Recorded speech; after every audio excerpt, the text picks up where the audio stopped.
Welcome to This Explainer. Today, we're unpacking the fascinating neuroscience behind why we do what we do, and more importantly, how we can actually change it. Meet our stick man. He's pretty much just like us, full of grand ambitions, a brand new to-do list, and a brain that desperately just wants to sit on the couch and watch TV instead. But today, we're going to learn exactly how to hack his brain's habit mechanisms to build routines that actually stick. Okay, let's dive right into this. You know the golden rules of productivity we've all heard, right? The most famous one is that if you can just muscle through a new routine for a specific number of days, you're magically cured and the habit is locked in forever. It's a universally believed myth. But to truly master our behavior, we have to question it.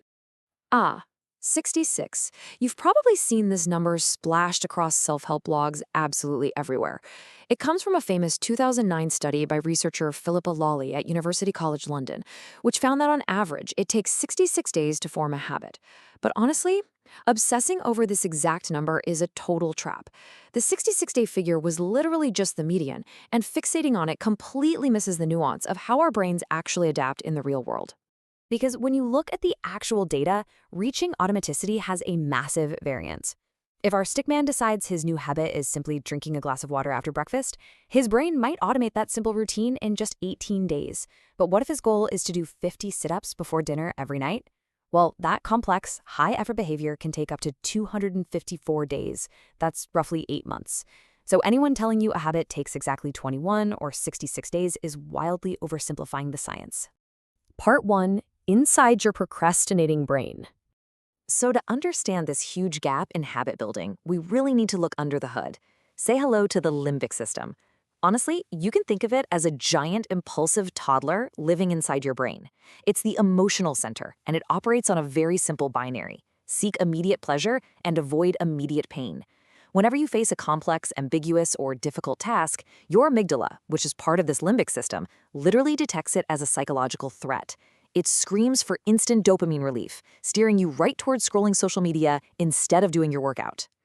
And in the other corner of the ring, we have the prefrontal cortex. This is our rational planner stickman. It handles self-control, executive function, and long-term decision-making. But here's the catch. Prefrontal activity is metabolically expensive.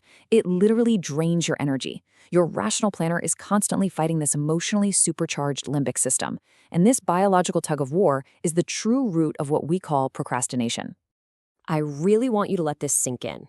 If you break a habit or put off a task, it is not your fault. It's absolutely not a moral deficit or a sign of laziness. Your brain is biologically designed to escape immediate discomfort.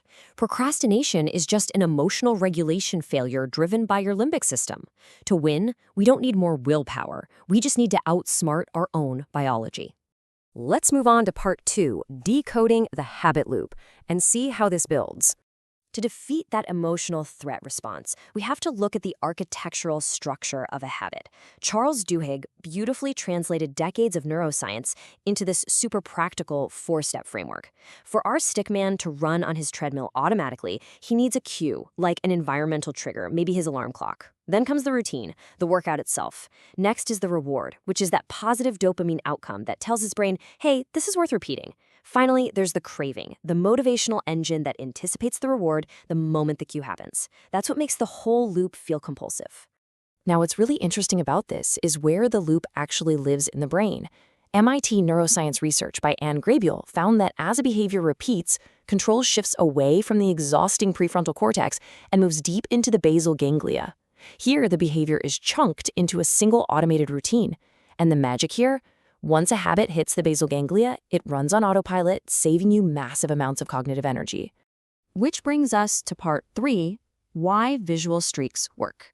So, how exactly do we force a difficult behavior into the basal ganglia before the limbic system makes us quit? We connect the habit loop directly to visual trackers. Keeping a calendar streak of green checkmarks isn't just visually pleasing, it actively hacks our cognitive biases to pretty much guarantee success. First off, streaks weaponize a principle called loss aversion. Psychologically speaking, losing something feels roughly twice as painful as gaining something of the exact same value. An unbroken chain of checkmarks makes the act of breaking a habit feel like a genuine, painful loss to your brain. It creates a very real, immediate behavioral cost to skipping a day. And this loss aversion naturally builds into something called the endowment effect. Just look at our stickman fiercely guarding his calendar. He values his 15-day streak way more highly than some theoretical future goal because he built this streak. He feels ownership over it. He is highly reluctant to abandon it, meaning the visual tracker itself becomes the motivation to keep pushing forward. This directly counteracts something known as temporal motivation theory. Basically, our brains heavily discount future rewards. A healthy heart 10 years from now? That doesn't motivate the impulsive limbic system today. Immediate temptations trigger instant dopamine hits. But by checking off a visual streak, you are providing a highly visible, immediate reward to a delayed long-term goal. You are basically giving the limbic system the instant gratification it's craving right now. All right, part 4, hacking your reward system. Knowing all this gives us incredible leverage to design our routines strategically. To keep that impulsive limbic system happy, we can use temptation bundling, which is rooted in Primex's principle. You just link a low dopamine task you need to do with a high dopamine task you want to do. For example, our stickman only gets to watch his absolute favorite show while he's riding his stationary bike. The brain starts associating the exercise with the entertainment, making the habit highly attractive. Brilliantly simple, right? Next up, we remove the friction of starting. Implementation intentions are these highly specific if-then plans. Something like, if it is 8 a.m. and I have poured my coffee, then I will open my priority list. Research shows this kind of specific planning reduces task avoidance by up to 28%. Why? Because you completely bypass the limbic system's resistance. You offload the decision to the environment, so there is literally zero debate about what to do next. Finally, part 5, building your unbroken chain. Wow, we have covered a lot of ground today, from the deep structures of the brain to behavioral economics. Let's pull all these psychological concepts together into a blueprint you can use right now. First, accept that your journey will take anywhere from 18 to 254 days. We are definitely not chasing that 66-day myth anymore. Second, trick the limbic system by reducing friction through those if-then plans. Third, protect your streak by using a visual tracker that leverages loss aversion. And fourth, bundle your temptations so you get an immediate reward while you build for the future. Now, you might be wondering which app or fancy notebook to use to track all this. But whether you prefer a minimalist paper checklist, a complex spreadsheet, or a highly gamified app, the only feature that actually matters is consistency. In fact, obsessing over feature-rich apps can sometimes just become productive procrastination. Pick the tool that aligns with your brain and just stick to it. We've seen exactly how our stickman can hack his brain, outsmart his limbic system, and push routines deep into his basal ganglia. The science is incredibly clear on how to build automaticity. So I want to leave you with this final provocative thought to take away today. Now that you know exactly how the machinery of your mind works, what single keystone habit will you start tracking today?